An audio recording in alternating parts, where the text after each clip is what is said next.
ಕನ್ನಡ ರಂಗಭೂಮಿ ಹಾಗೂ ಸ್ಯಾಂಡಲ್ವುಡ್ ಶೋಕಸಾಗರದಲ್ಲಿ ಹಾಸ್ಯ ಕಲಾವಿದ ಇನ್ನಿಲ್ಲ.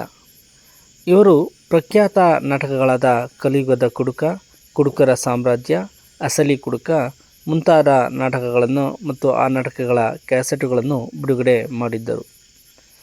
ಕನ್ನಡದ ಅನೇಕ ಸಿನಿಮಾಗಳಲ್ಲಿ ಕಲಾವಿದರಾಗಿ ನಟಿಸಿದ ಇವರು ಪಂಜಾಬಿ ಹೌಸ್, ಮನಸಾರೆ, ಪಂಚರಂಗಿ, ಸುಗ್ರೀವ, ಅಪ್ಪು ಮತ್ತು ಪಪ್ಪು, ಮಲ್ಲಿಕಾರ್ಜುನ, ಲೈಫು ಇಷ್ಟೇನೆ, ರಾಜಧಾನಿ, ಅಲೆಮಾರಿ, ಮೈನಾ, ಟೋಪಿವಾಲಾ, ವೀರ, ಪಾತರಗಿತ್ತಿ, ಯು ಮತ್ತು ಎ, ನೂರು, ಶ್ರೀಮಂತ ಅನೇಕ ಸಿನಿಮಾಗಳಲ್ಲಿ ಅಭಿನಯಿಸಿದ್ದ ಡಾಕ್ಟರ್ ರಾಜು ತಾಳಿಕೋಟೆಯವರು 13/10/2025 ನಿಧನರಾಗಿದ್ದಾರೆ ಅನ್ನುವಂಥದ್ದನ್ನು ಅತ್ಯಂತ ನೋವಿನಿಂದ ನಿಮ್ಮ ಮುಂದೆ ಹೇಳಲಾಗ್ತಾ ಇದೆ.